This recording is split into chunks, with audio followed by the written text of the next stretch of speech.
Aries, Aries rising. How you doing, Aries? This is your reading for the Gemini new moon that's happening on the 26th or 27th of May, depending on what part of the planet you're currently hailing from. In the Americas, it's the 26th. For the rest of the world, the 27th. My name's Chloe. I work with card divination, astrology, and as you just heard, and as you can see, I channel multi-dimensional energies through my body, both in the form of physical and vocal light language. All of this brings in healing, attunement, and activation codes to the messages that want to come through for you today. At the time of recording, the moon is still in Aries, the midheavens up in Aries, so we're really tapping into your energy, my loves. Now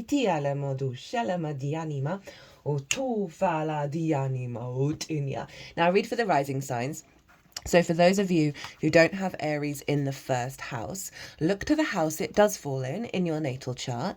Look to the themes of that house, and you want to apply those themes along with all the other meaning you've got going on in the sign of Aries to the messages that come through here today, because it's going to be as if that Aries energy, wherever it falls in your natal chart, has now energetically moved to the first house. So the astrology for the rising sign will always still link in. You've just got to add on your own natal chart Aries meaning on top of it.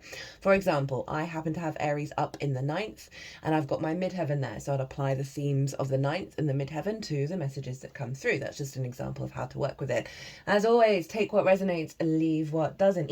Now there's a collective reading out. That was the first reading that went out in the transit, and that is where I've broken down the astrology in way more detail, of really getting into the weeds of what's the most expansive and aligned intention of this new moon for us collectively. Right, we pull collective tarot cards. I had a transmission come in from one of my guides that was really powerful. So if you want a deeper, and it was such a high vibe, playful energy, right? Very much a vibe shift from what we've been working on. So if you want a deeper understanding, as I said, pause this video, go watch the collective reading, because it acts as a baseline for the All 12 Signs series, right? It really brings depth and nuance to what's going to come through here, right? For the Aries area of your chart.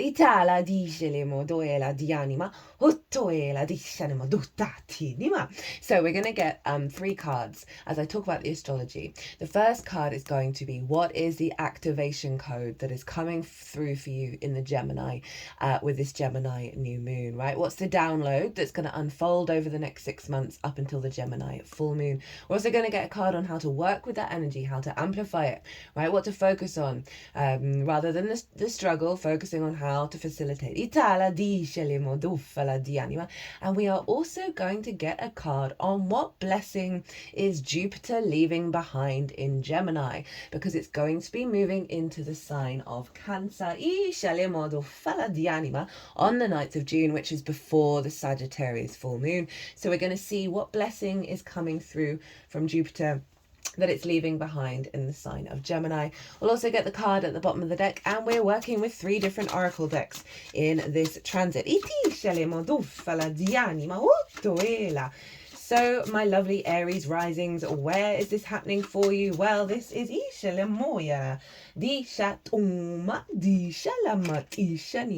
This is happening in your 3rd house, the house of the goddess. This house for me is very much the gateway to enlightenment, right? Because it's opposite the 9th house of perspective. And it's about bringing those perspectives into your day-to-day, finding that deeper meaning, that deeper resonance in your day-to-day, because it is the day-to-day, it's your local community, it's the walk to the shop, it's doing the washing up, it's all those kind of humdrum, mundane things that we can sort of just not really want to connect to, or we're like, oh, I'd rather be going out having lots of fun doing all this. But the more that we find the meaning, the more that we find the joy in those little things, the more that then reverberates out into the bigger picture and shifts your frequency. It is your energetic environmental frequency, right? It's the lens in which you communicate through. So very playful, very trickster energy.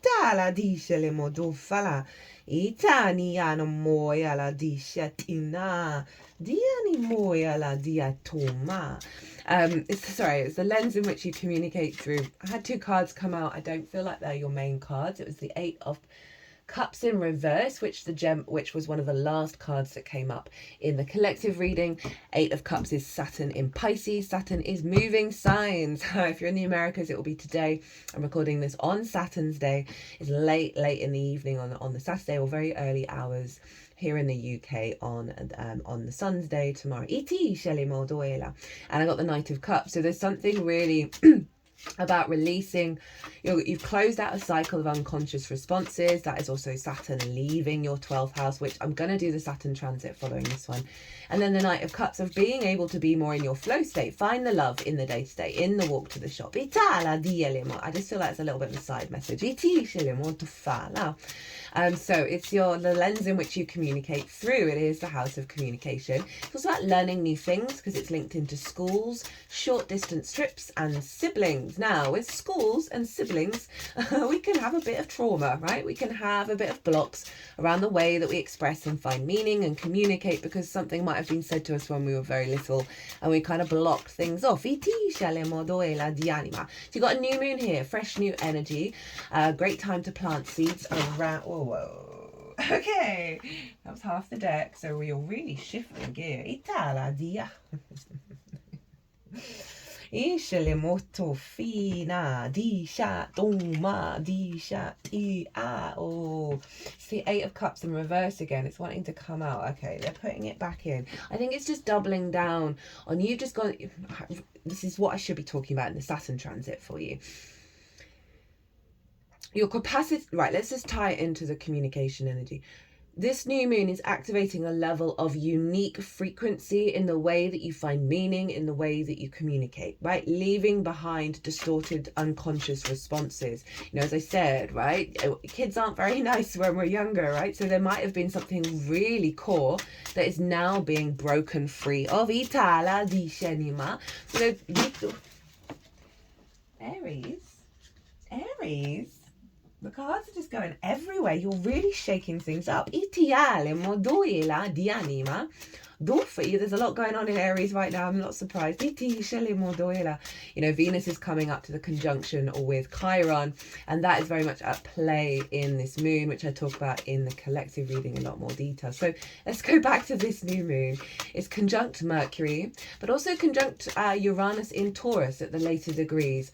And so this is a real powerful liberation coming through around your sense of value, right? Allowing you to be embodied in this incarnation. That's creating more space for you to find new pathways, new information, new ways of navigating, new downloads, new ways of communicating. There's elevating how you find meaning. There's elevating, you're learning lots of new things that's just helping you connect and express yourself in its truest form. Now, it's not surprising that Saturn energy is coming through very loudly, because this moon is sextiling Saturn, Neptune, Ceres, all in your sign, Aries.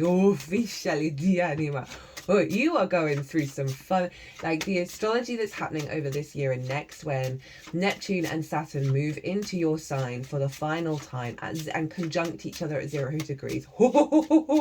Cannot wait to do that transit. I will be doing that at the beginning of next year, because Saturn and Neptune are both going to retrograde. Anyway, Saturn is moving into your first house. Get right with yourself. Get integral with yourself. You're going to have a level of maturity and understanding and depth that's going to really be influencing how you move through the world. Okay, there we go. You're going to find that bomb card. I mean, you can probably guess what it is.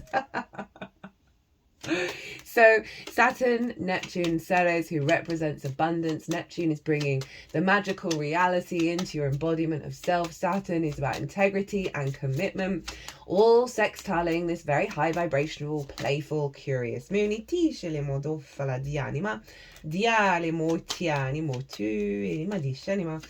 And a sextile is an aspect of Venus, and so it's very creative, very inspirational. Very creative, connection, love, relationships, that kind of thing.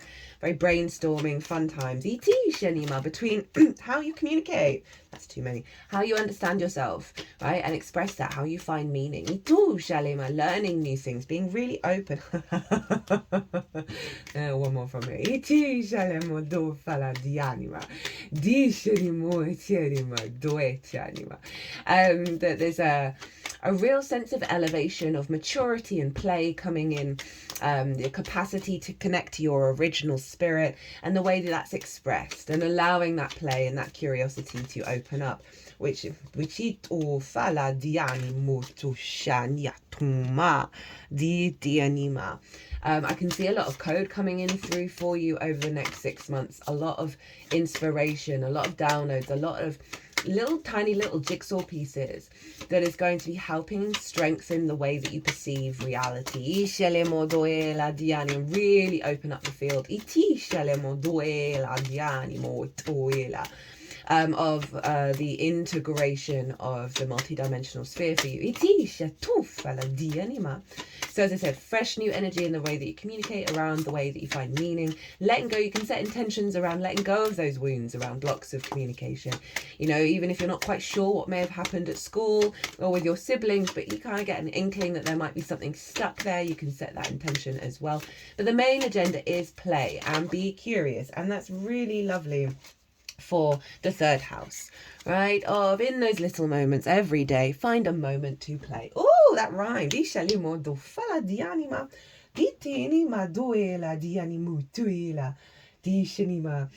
and the Moon and Mercury also trine. Pluto, talked about in the collective reading. Mars, the ruler of Aries, is trine. Venus and Chiron.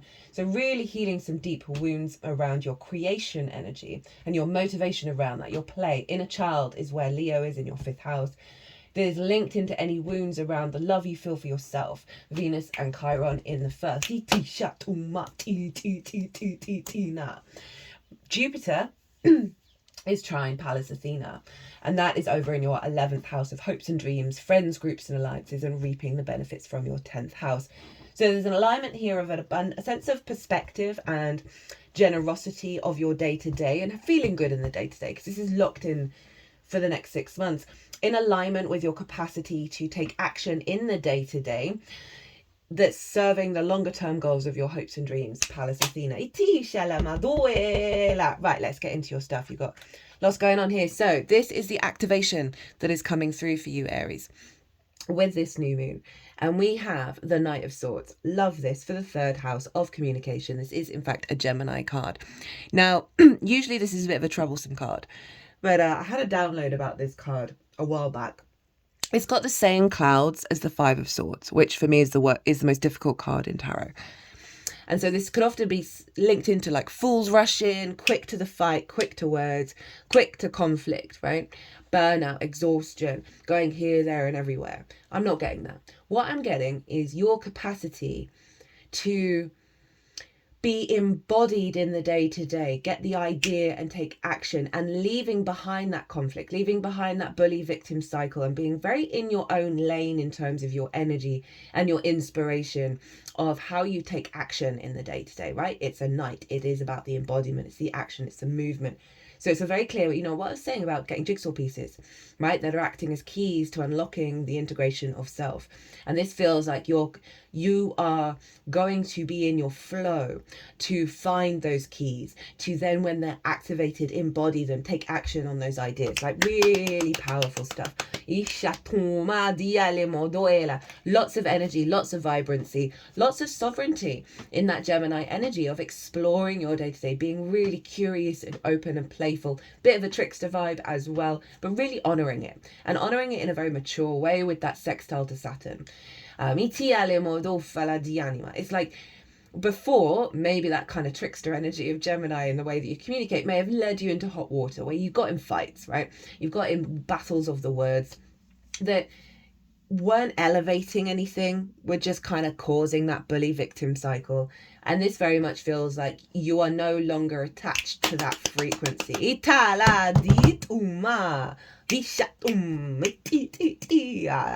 And again, tied in with the Pallas Athena Jupiter energy of you being able to take action in the day-to-day that serve your longer term goals, that help manifest your hopes and your dreams on a daily basis. And that's all we can ever really ask. Well, there's lots we can ask for, but that's really great energy, because sometimes we're like, oh, I don't, we don't think about the future. We kind of think we're a bit immortal, and it's all those things where we can get a bit distracted. And this doesn't feel like this. This feels really strong. So how to work with this energy, how to amplify it. Hi Venus. So we got the Empress. Final card that came out. It's the final card that came out, which meant that card was at the bottom of the deck. So we know we're fully in alignment here. So this is Venus, right? This is your creation energy. This is fertility. This is feeling good in the 3D world. This is about cultivating and birthing things. There's a real sense of love and connection and harmony with your environment. Like look around her, there's abundance everywhere. So it's really saying focus on the joy, focus on creating new things, focus on the frequency of abundance. And obviously it's Venus, and Venus is locked into your first house with the next 6 months in regards to the third house of the Gemini energy. I've just got to pause and have a little throat clearing. Sorry about that. That there's a real sense of love of self in a way that's really healthy, right? I think you're clearing some big wounds with the Chiron-Venus conjunction, as I said, that have blocked. And Venus's favorite house is the 5th house, where Mars is, which is trining Venus in the sign of Leo, of really focusing and reorientating back to joy. I've been depressive for most of my life. I haven't been for quite some time now, but for most of my life. And I was going through a 12th house year I've got Cancer in the 12th, and I fell in love with the moon. Right, that really helped the unconscious spaces for me. You might have been falling in love with the ocean, right, over the last couple of years with Saturn being there. The moon is free and always changing and always there, and brought me so much joy. And it's those kind of little things that cultivate this sense of fertility and connection and joy of your day-to-day existence. So say when you're walking to the shop, smell the flowers. Right, look at the clouds and see if you can see anything in them. It's those kind of silly childlike, because the inner child and children are in the 5th house, where Mars is ruling Venus. Hello, in Aries. So they're really wanting to focus on cultivating of your inner abundance. Venus in the 6th. The deep sense of love and connection to the self in a way that doesn't exclude other people, but also really empowers your frequency, as well as the play energy. The Empress, she does birth things, so it's a rebirth of your inner child that is allowing an elevation of your mature experience. Okay, what is Jupiter's blessing that's leaving? Jupiter's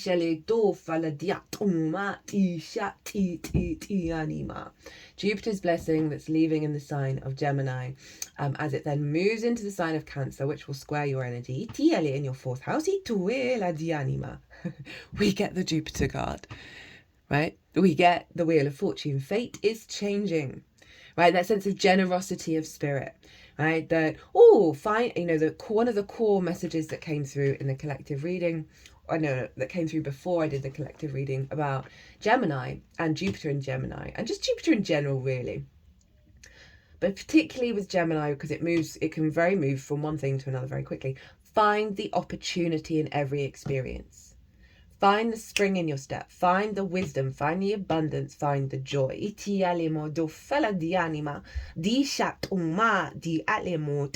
universe will send us experiences where we're like, God damn, why this again?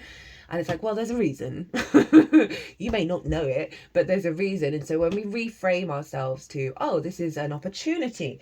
Jupiter's very much about opportunities. We then create more and more opportunities that are in full alignment. But to get the Wheel of Fortune as the blessing from Jupiter, is brilliant. It really is saying there's an upgrade in your perspective and awareness of reality and how you communicate with it. You're seeing the bright side of things. You're seeing the opportunities. Fate is changing in regards to the way that you're communicating, which was what I was saying of like leaving behind that conflict and coming into a state of your power. You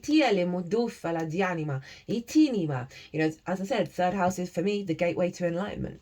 So to get the Wheel of Fortune showing up, of you cultivating that, you cultivating of, you know, the wheel going up. The light body getting bigger.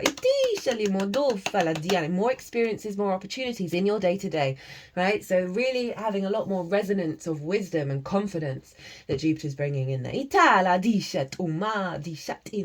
Right. Okay. So this is the root energy of the activation that we have with the Knight of Swords. Oh, hi for the third time. 8 of Cups in reverse. So going back to what I was holding back on saying, Saturn's been in Pisces in your 12th house for a while. That's a 30-year. You're not going to get that transit for another 30 years. Admittedly, Saturn is going to retrograde back into Pisces. But this card, for me, is one of the most powerful cards in tarot. It is a hardcore shamanic energy because it represents in the upright, moving away from unconscious responses that feel so comfortable that we're not even aware of it. So part of us, we're not even aware of it. Do you know how powerful it is to even observe those unconscious responses, let alone doing anything about it? And the 8 of Cups in the upright is the confidence, to the courage with the cloak of red, that root energy of power to move away from that and find a different perspective. It's closed down. You've let that go. This is no longer the bully victim cycle. This is no longer the conflict orientated energy that has been cleared out in the unconscious, where you may have been distracted, unable to get things done, misdirection with communication. And yes, that's playful and sometimes can be very catalytic in a really amazing way, but sometimes it can just be really fucking frustrating that you can't focus enough to get anything done. You can't communicate in a way that nourishes and elevates. Or the wounds of, you know, childhood in terms of schools and siblings and all of that kind of stuff, right? Really being released in order to bring in this very empowered Knight of Swords. Now we're going to look at this oracle card first because we really have to laugh at this. Oh hi Saturn, light of the teacher, the world, the right, action. Discipline, structure, commitment, obstacles, restrictions, rules, delays, karma, life lessons, tangible rewards. I mean, I'm recording this on Saturn's day. It's the last Saturn in Pisces for a little while. Obviously, it will retrograde, so that's going to change. We're back into Pisces. Saturn's just like, you rang, you banged on my door, here I am. Okay, you're putting in the diligent work needed for your dreams to come true. Oh, hello, Pallas Athena up in the sign of Aquarius, trining Jupiter. Your hard work and patience will be highly rewarded. Bravo! On the shadow side, there's a lack of commitment, patience, persistence, and discipline. There's a need for healthy choices and determined action over a longer period of time. That's you've cleared out this shadow very clearly. They've put this on this card in regards to this, of you've cleared that work. It doesn't mean that there isn't going to be perhaps tendrils or certain situations that come up that recreate that you're going to walk through and you go, oh, I'm acting differently. Cool. This won't happen overnight, and it's up to you to make it work. This feels like you've done the work. Saturn loves being in the 12th, which uses the transit that you've just had. So there's a real big you've gone through something really, really powerful, Aries. Wherever Aries is in your chart, Saturn will be 12th house to where Aries is. So as I said, all the houses that I'm talking about are relevant. You just got to add on your natal chart meaning on top of it. Right. There we go. So next up from this deck, we have the South Node, past lifetimes. You got this. Baggage, karmic past, unfinished business, soul wounds, been there, done that, gifts, talents, lessons learned, comfort zone. You're using your skills, ability, and wisdom gained from past lifetimes in the best way. You're also settling your karma and dealing with the emotional baggage. This is just great. Again, that felt, when that came out, it felt like it was over here. It seems, in shadow, it seems that you're reliving the past in an endless karmic loop. That's broken. That's broken. What lessons have What's the lesson that you haven't learned? Now, that might be an interesting question, right? Because you can sort of, even though this does feel like a big shift, Saturn through the first is a different ball game, which I will talk about, obviously, in the Saturn transit. And Saturn's all about karma, so it's interesting. We've got the South Node that went with it. That there might be something you've missed, right? We've always got layers and deeper layers to go further down, that it might be helpful to think about that and then see how you can navigate and implement a shift and a change with that. You've got the Wheel of Fortune on your side. You've got the Empress really wanting you to get creative about certain ideas and principles. Give solutions rather than the problem, right? Rather than complaining.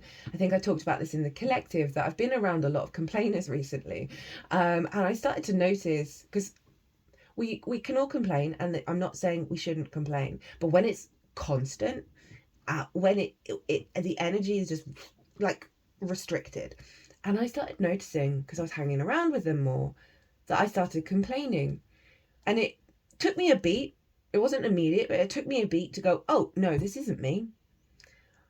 And so every time they complain now, I'll offer up a solution.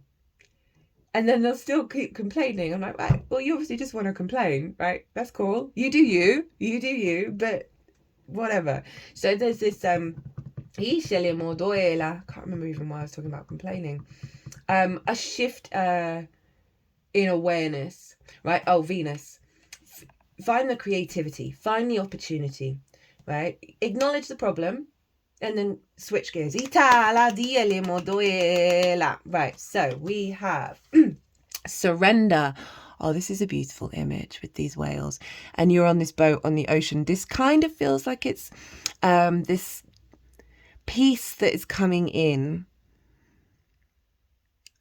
You know, I'm thinking of whale song and the resonance and how they heal the water of the planet. And how the deep healing that you've gone through is allowing you to open up more space in regards to the way that you communicate, right? You've had to really pull back, you know, think of that Eight of Cups, think of the Saturn in Pisces, like deep dive and surrender to the unfolding of the magic of your soul coming out and being present in the way that you communicate. We then have perspective. Yeah, that's allowed you to sort of upgrade your understanding of reality, the meaning that you find in it, right? The play in it. We've got this sort of very dreamlike space that you've been dissolving and recreating your reality. You know, as I said, third house is linked into me, for me, you know, it's our gateway to enlightenment, that with the, you know, Pisces squares Gemini, right? We can't ignore that we've been creating, there's been challenges and difficulties that have been upgraded through this sort of dissolving in Pisces. It's allowing this sort of multiplicity of possibilities to come through in regards to your awareness of reality, because there's been limitations that have been cleared out through that active surrender and the dissolving that is allowing, as I said, new pathways. And then we have action. Woo-hoo-hoo! It's that very Sagittarius energy, doesn't it? And so yeah, then moving to this influence of movement, of aliveness, of energy that's now coming through that release.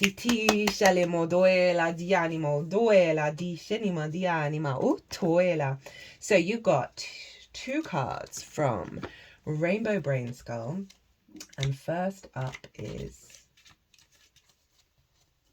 I am brand new plus teenage me plus childhood me plus baby me plus source. So this is tying in the wounds from school. You got Mars over in the 5th house of the inner child. Every past experience is still inside you. Don't yearn for the past as it's gone. Appreciate your memories as what they truly are, an integrated part of your eternal being. Okay, they're really wanting to double down on the power of the work that you've done that's allowing you to have a bit more of a spring in your step, in your day-to-day. I once when I was going through all these big activations and I wasn't getting like English translations about what was going on, I felt really alienated. You know, like, or the movements happened first for a good couple of years before the vocal light language came through, and it felt very disorientating, and I was really craving answers. I've learned to surrender, not to have any answers. Itara di anima. And I had a reading done, and I really was looking forward to, they're going to unlock something, they're going to help me understand what's going on. And half the reading was like, my guides want me to go to a shop and hold different pieces of fruit and see which piece I really want and I really love. And I was like, fuck you. There's bigger stuff going on. Third house. Third house is that exact thing of let go of the bigger picture. Let go of the bigger picture and see what inspires you in the little moments. Final oracle card. I've always enjoying things, lol. Did you already forget how much fun actual fun is? I mean, this is like the core message of the collective reading, by the way. There are so many cool objects, so many fun activities, so many interesting sounds.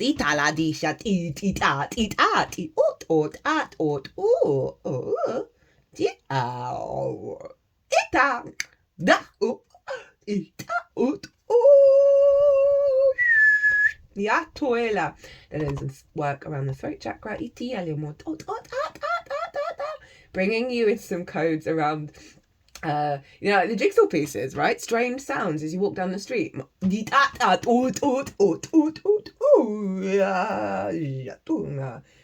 So many everything's. Look around. That just sums up the whole reading. That is beautiful. Di shele molto fi anima. Di anima. Bottom of the deck, rebirth. Iti shale moya titania, which this brand new me. Iti anima, di anima. Di shanimo toti shanima. I'm gonna leave it there, Aries. Woo! I hope you enjoyed this reading. I hope it resonated. It was a lot of fun to do. Your readings always are. If you want a personal reading, all the details are in the description box. Aries, be good to yourselves, be good to those around you. Safe travels and be well until we meet again.